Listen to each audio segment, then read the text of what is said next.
nous abordons le 4e chapitre, Vive la République populaire de Chine, de la juste solution des contradictions au sein du peuple. 27 février 1957.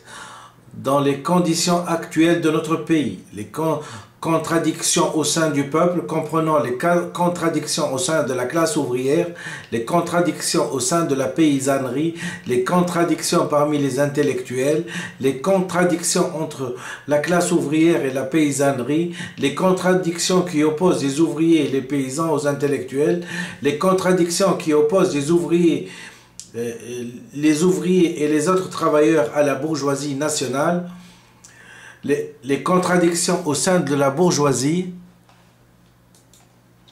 Notre gouvernement populaire est l'authentique représentant des intérêts du peuple. Il est au service de celui-ci, mais entre lui et les masses, il y a également des contradictions. Ce sont notamment celles qui existent entre les intérêts de l'État, de la collectivité et de l'individu, entre la démocratie et le centralisme, entre les dirigeants et les dirigés, entre certains travailleurs de l'État au style de travail bureaucratique et les masses populaires. Ce sont là aussi les contradictions au sein du peuple. D'une façon générale, les contradictions au sein du peuple reposent sur l'identité fondamentale des intérêts du peuple.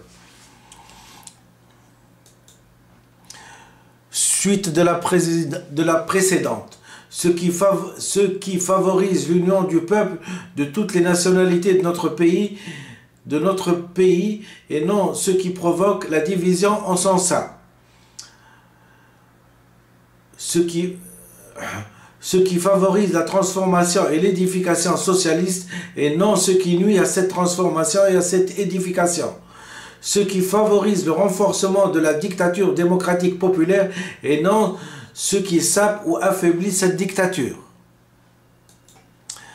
Ce qui favorise le renforcement du centralisme démocratique et non ce qui le sape ou l'affaiblit. Ce qui favorise le renforcement de la direction exercée par le Parti communiste et non ce qui rejette ou affaiblit cette direction. 6e critère, ce qui favorise la solidarité internationale socialiste et la solidarité internationale de tous les peuples pacifiques et non ce qui porte préjudice à ces deux formes de solidarité. De ces 6 critères, le plus important sont celui de la voie socialiste et celle du rôle dirigeant du parti. Vive la République populaire de Chine, de la juste solution des contradictions au sein du peuple. 27 février 1957. L'élimination des contre-révolutionnaires est une lutte qui appartient au domaine des contradictions entre nous et nos ennemis.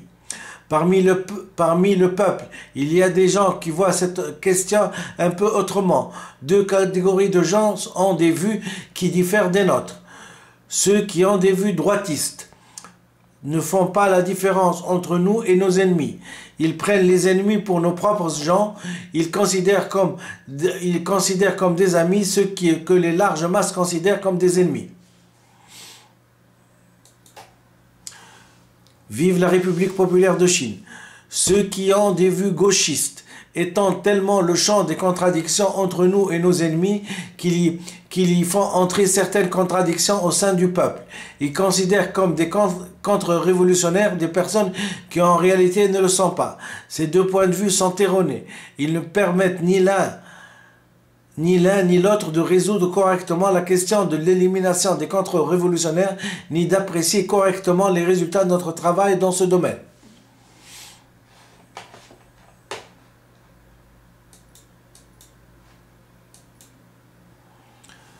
De la juste solution des contradictions au sein du peuple. 27 février 1957. Les contradictions qualitativement différentes ne peuvent se résoudre que par des méthodes qualitativement différentes.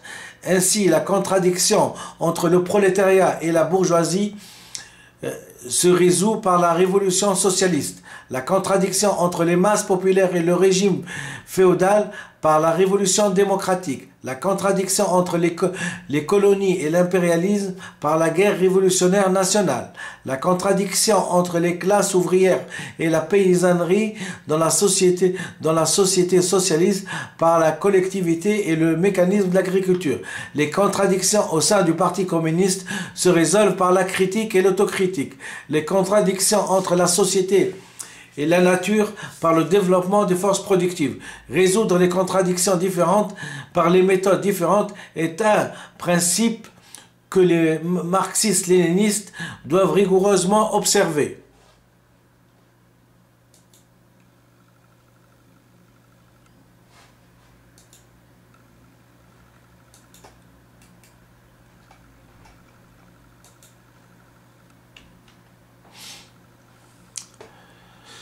Vive la République populaire de Chine, de la juste solution des contradictions au sein du peuple.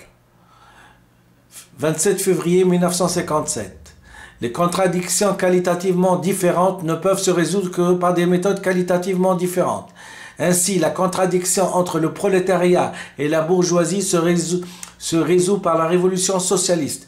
La contradiction entre les masses populaires et le régime féodal par la révolution démocratique. La contradiction entre les colonies et l'impérialisme par la guerre révolutionnaire nationale, la contradiction entre la classe ouvrière et la paysannerie dans la société socialiste par la collectivisation et la mécanisation de l'agriculture.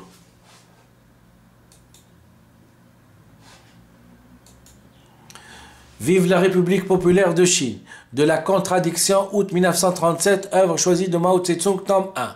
Comme les contradictions entre nous et nos ennemis et les contradictions au sein du peuple sont de nature différente, elles doivent être résolues par des méthodes différentes.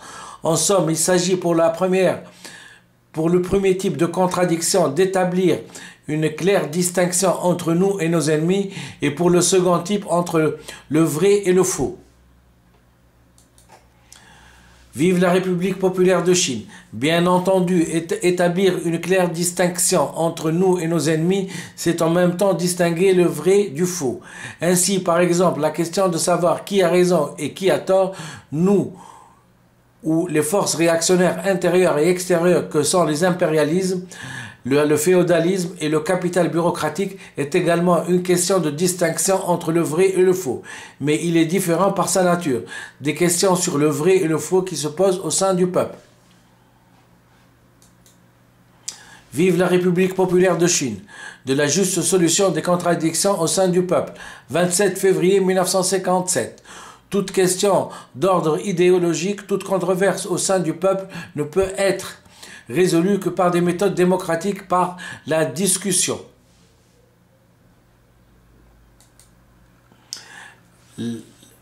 Par la critique, la persuasion et l'éducation. On ne peut la résoudre par des méthodes coercitives et répressives. Vive la République populaire de Chine, de la juste solution des contradictions au sein du peuple. 27 février 1957. Afin de pouvoir exercer une activité productrice, efficace, étudier avec succès et vivre dans des conditions où règne l'ordre, le peuple exige de son gouvernement des dirigeants de la production et des dirigeants des institutions culturelles et éducatives qu'ils émettent des ordres administratifs appropriés, ayant un caractère de contrainte.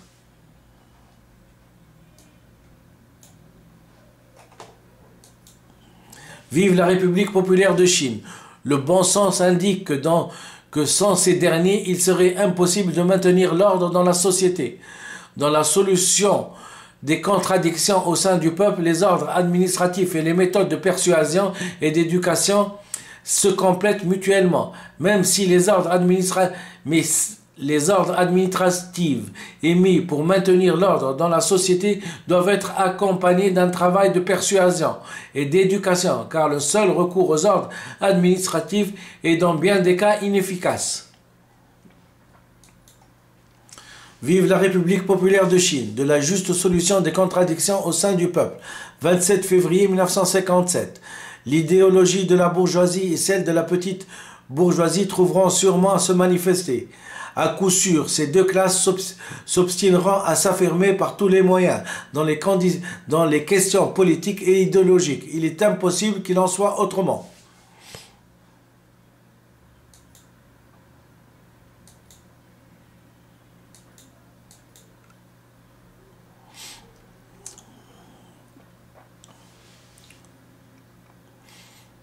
Nous ne devons pas recourir à des méthodes répressives pour les empêcher de s'exprimer. Nous devons leur permettre et en même temps engager un débat avec elles et critiquer leurs idées de façon appropriée.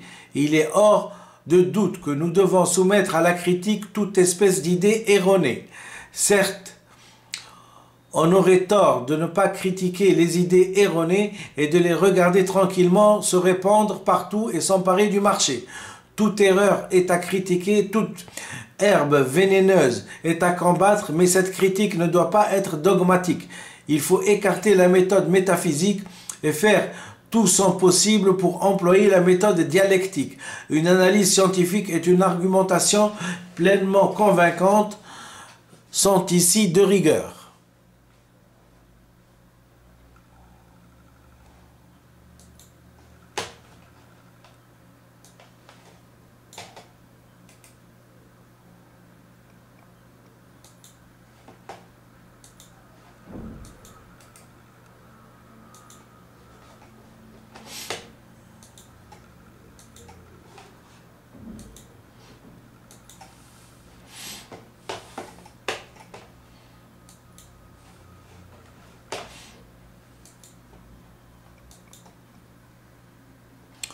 Vive la République populaire de Chine, de la juste solution des contradictions au sein du peuple. L'idéologie de la bourgeoisie et celle de la petite bourgeoisie trouveront sûrement à se manifester. À coup sûr, ces deux classes s'obstineront à s'affirmer par tous les moyens dans les questions politiques et idéologiques. Il est impossible qu'il en soit autrement.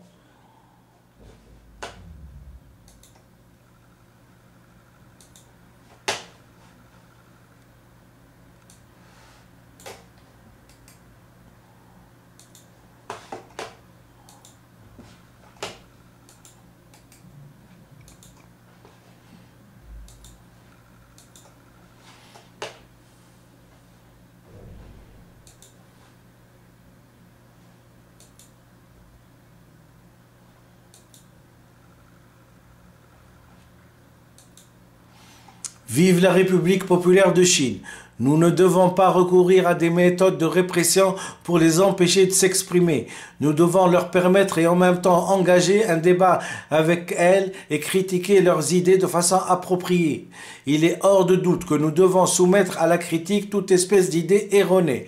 Certes, on aurait tort de ne pas critiquer les idées erronées et de les regarder tranquillement se répandre partout et s'emparer du marché. Toute erreur est à critiquer, toute herbe vénéneuse est à combattre. Mais cette critique ne doit pas être dogmatique. Il faut écarter la méthode métaphysique et faire tout son possible pour employer la méthode dialectique. Une analyse scientifique et une argumentation pleinement convaincante sont ici de rigueur. J'ai tenu à lire 2 fois ce paragraphe parce qu'il est important de le comprendre et il est important surtout de l'appliquer. Vive la République populaire de Chine, de la juste solution des contradictions au sein du peuple. 27 février 1957. Il faut critiquer les défauts du peuple, mais il faut le faire en partant véritablement de la position du peuple. Notre critique doit être inspirée par le désir ardent de le défendre et de l'éduquer. Traiter ses camarades comme on traite l'ennemi, c'est adopter la position de ce dernier. Intervention aux causeries sur la littérature et l'art de Yen, à Yenen, mai 1942, œuvre choisie de Mao Tse-tung, tome 3.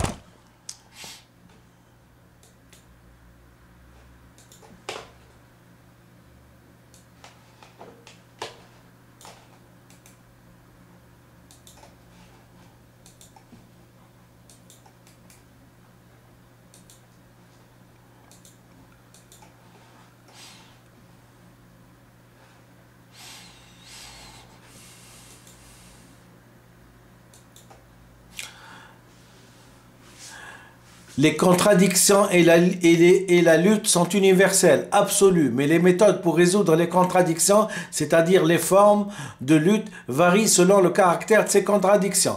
Certaines contradictions revêtent le caractère d'un antagonisme déclaré, d'autres non. Suivant le développement concret des choses et des phénomènes, certaines contradictions primitivement non antagonistes se développent en contradictions antagonistes, alors que d'autres primitivement antagonistes se développent en contradictions non antagonistes. Vive la République populaire de Chine. De la contradiction, août 1937, œuvre choisie de Mao Tse-tung, tome 1. Dans les conditions habituelles, les contradictions au sein du peuple ne sont pas antagonistes. Vive la République populaire de Chine. Cependant, elles peuvent le devenir si on ne les règle pas d'une façon correcte ou si l'on manque de vigilance et qu'on se laisse aller à l'insouciance et à la négligence. Dans les pays socialistes, ce phénomène n'est habituellement que partiel et temporaire. La raison en est que le système de l'exploitation de l'homme par l'homme y est supprimé et que les intérêts du peuple y sont foncièrement identiques. Vive la République populaire de Chine, de la juste solution des contradictions au sein du peuple. Dans notre pays, les contradictions entre la classe ouvrière et la bourgeoisie nationale sont celles qui se manifestent au sein du peuple. La lutte des classes entre la classe ouvrière et la bourgeoisie nationale relève en général du domaine de la lutte des classes au sein du peuple. Car dans notre pays, la bourgeoisie nationale revêt un double caractère. Dans la période de la révolution démocratique bourgeoise, elle présentait un caractère révolutionnaire, mais en même temps une tendance au compromis.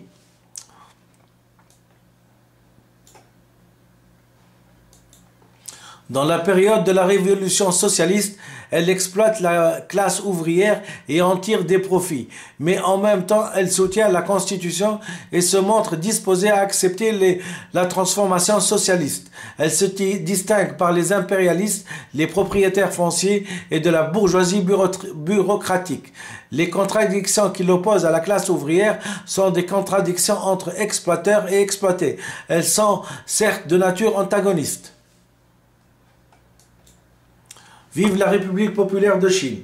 Cependant, dans les conditions concrètes de notre pays, les contradictions antagonistes entre ces deux classes peuvent se transformer en contradictions non antagonistes et recevoir une solution pacifique si elles sont traitées de façon judicieuse. Si les contradictions entre la classe ouvrière et la bourgeoisie nationale ne sont pas réglées correctement, c'est-à-dire si nous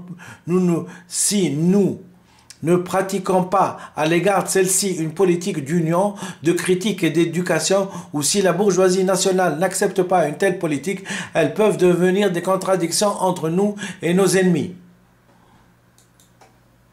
Vive la République populaire de Chine, de la juste solution des contradictions au sein du peuple.